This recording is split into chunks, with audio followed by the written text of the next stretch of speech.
estamos na semana 3 do PET 4, que vem trazer para nós um estudo sobre os engenhos de açúcar. Inicialmente, só quero deixar claro que quando eu falo de engenho, falo de toda a propriedade rural que havia no Brasil colonial, não só da parte de produção do açúcar. O engenho, era o centro da economia colonial, principalmente no início, nos séculos XV e XVI até o século XVII. O engenho era formado principalmente pela casa grande, onde vivia o senhor de engenho e sua família, e alguns escravos domésticos. Lembrando que dessa casa grande, o senhor de engenho controlava a vida de todas as pessoas que viviam na propriedade. Tinha a senzala, que era o local onde ficavam os escravos, quando não estavam trabalhando. Tinha a capela, que dava a ideia aí da religiosidade daquela família, e também do processo de aculturação dos escravos aí.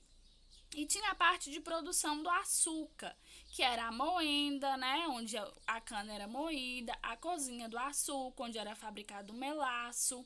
Depois, esse melaço era colocado aí em várias vasilhas e transformado aí, em pedras e depois exportado. Tinha também os cursos d'água, os estábulos, as hortas, e o local onde viviam alguns trabalhadores livres. Às vezes, essa estrutura pode variar de acordo com algumas imagens, porém, essa é a estrutura básica. Vamos às atividades. Número 1. Explique o que é um engenho. O engenho é uma propriedade rural composta principalmente pela casa grande, pela senzala, e pelas engrenagens do fabrico do açúcar. O engenho era o centro da vida no início da colonização. Número 2. Podemos dizer que a estrutura social dos engenhos permanece na sociedade brasileira atual? Justifique. Sim, os negros na época da colonização eram jogados à senzala nesse período colonial.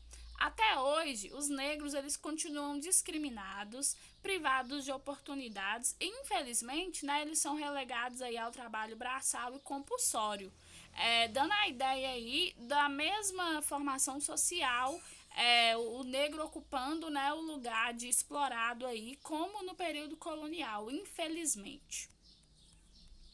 Questão 3. Explique como era a vida dos escravizados nos engenhos.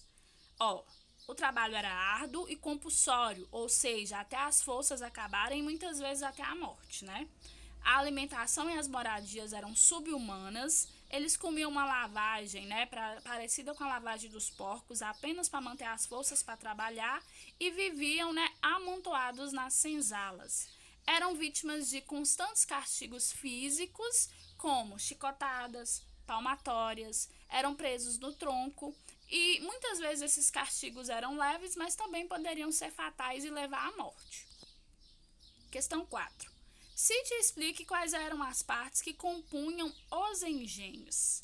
Os engenhos, eles eram compostos basicamente pela casa grande, que era a moradia do senhor de engenho e sua família, pela capela, que era o local de oração e devoção, da fé católica, pela senzala, que era o local de moradia dos escravos, pela roda d'água e pelo eito, e o canavial. A moenda era a parte onde havia a fornalha, a caldeira, onde fazia, no caso, a casa de purgar, onde era realizado o fabrico do açúcar. E havia também as casas, que eram moradias aí de trabalhadores livres. Galerinha, fechamos mais uma viagem na história, corrigimos, a semana 3 do PET 4, assistam e enviem as fotos. Um abraço e até a próxima.